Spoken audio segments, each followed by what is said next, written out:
Hello, my name is Roberto. I don't have a YouTube channel, but this is my crack at maybe starting a side hustle. We'll see. Currently, I guess you could say I'm unemployed. I recently graduated. Oh, well, I guess you could say I'm not totally unemployed like many other people. I'm just doing gig work. Got my car, DoorDash, stuff like that. I graduated from UC Berkeley not too long ago. I'm still in the Bay Area, but I'm from LA. And I guess today I just wanted to talk about the job market. Because it's not just me. I'm pretty sure by now we all kind of feel it. Even if you're sitting pretty at the top of your penthouse suite as the CEO of any given company, you by now know. And I'm not making this video to discuss politics, although it is difficult to discuss this subject without discussing politics. I'm also not making this video to point fingers or blame those in power for my current predicament or the predicament of many of many others. But I do just want to quickly give my experience in looking for a job.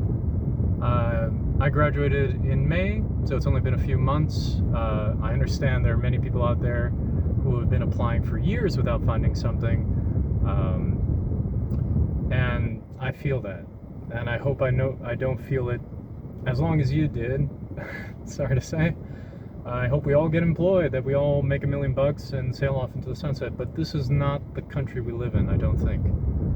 You know, since we were kids, I'm a millennial, I'm 31, at least I was told growing up, go to school, good jobs will come. And even, you know, before I transferred into Berkeley from community college, I was a little skeptical of that by then, but I figured, hey, maybe it will be offset by the prestigiousness of the school I got myself into.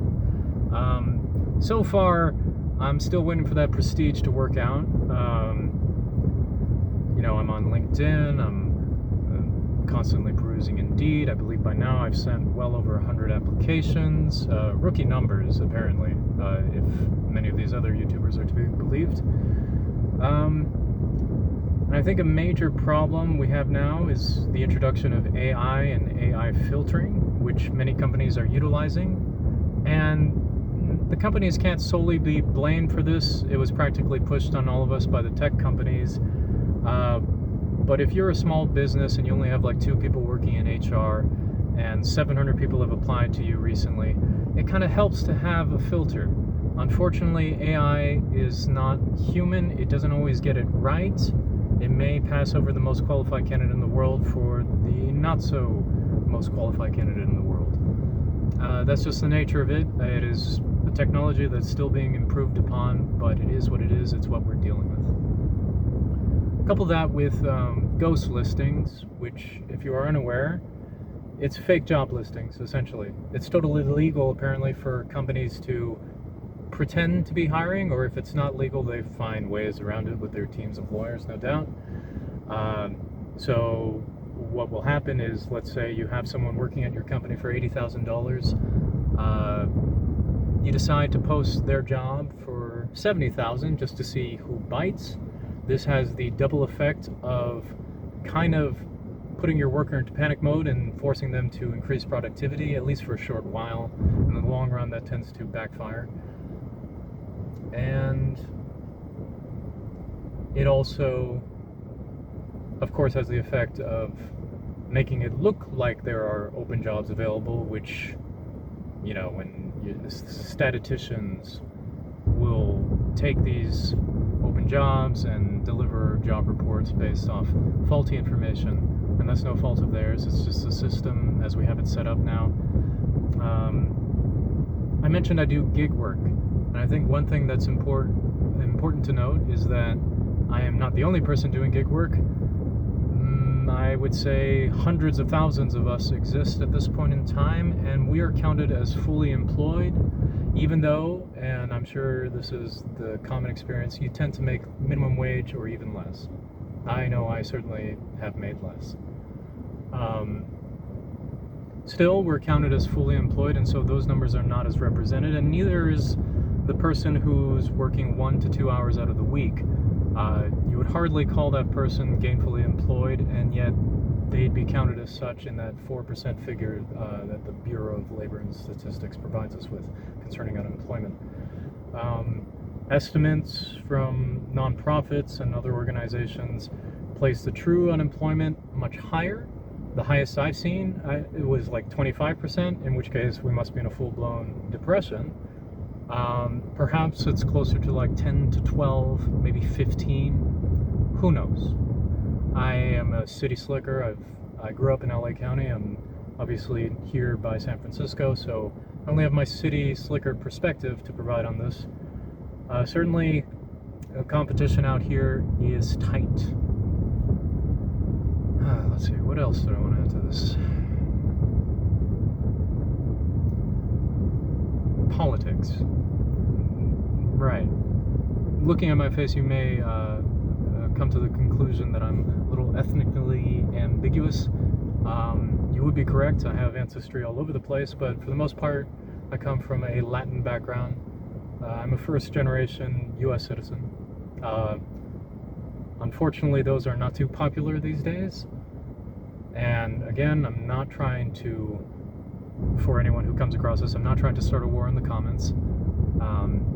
But it must be pointed out that the current administration's attitude towards immigrant labor and just their attitude towards labor in general, it probably hasn't helped things. The whole tariff fiasco certainly has not helped things. Tariffs, if I understand correctly, and I do have a few friends in econ who tried to explain this to me, they can work if implemented correctly. Unfortunately, the past 6 months have been anything but correctly.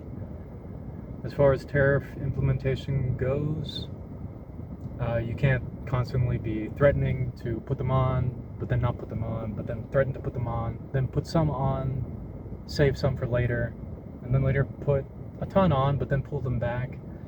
You know, all that, I imagine if you're running a business, doesn't create confidence in the market, and so you probably want to scale back on operations until things are more clear so you can more accurately map your way out, financially speaking, for the business and for yourself. So if you are an employer who comes across this video and you've had to fire your workers, presuming it was for the sole reason that you just couldn't hold on to them and not just because you were firing them to increase your bottom line, then I understand, and many people do understand, like, this is the hand we were dealt this year, and so no hard feelings for all those of you who ghosted me on my applications. But still, it's rough. I cannot say that enough.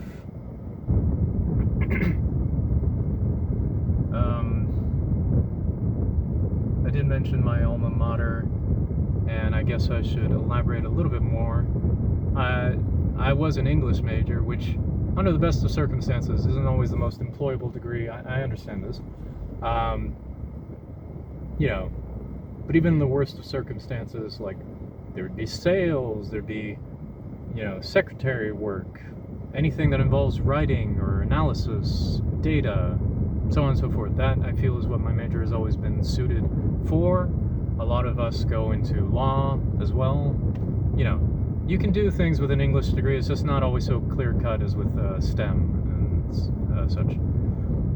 Unfortunately, though, with the introduction of AI, a lot of those types of jobs seem to be going away or are being scaled back. It's hard to say at this point whether it's the AI or the economy, tariffs, so on and so forth. And I can't see it getting better since the head honcho just fired the head of the Bureau of Labor Statistics.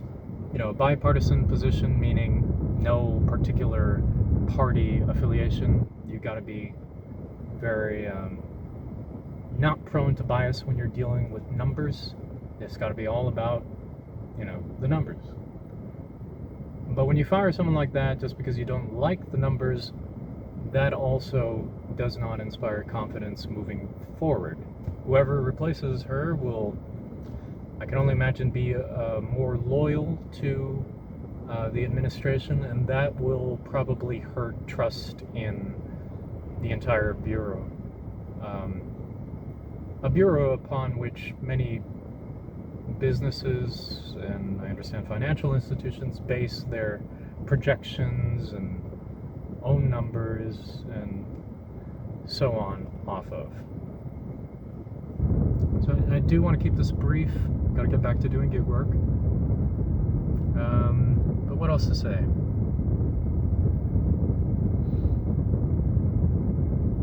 I don't know. Okay, I'll just end it here. Sorry if I just sounded like a broken record, or if I sounded like I want you to pity me or anything. That's not it. I mean, like I said, if this turns out into a decent side hustle, I may stick with it, or if not, I'll find something else. But the point was just to give my thoughts and experience on the current job situation. Many of us are hurting, and I feel like the more people that know, perhaps the more chance something can be done. But anyway, that's it. Thank you.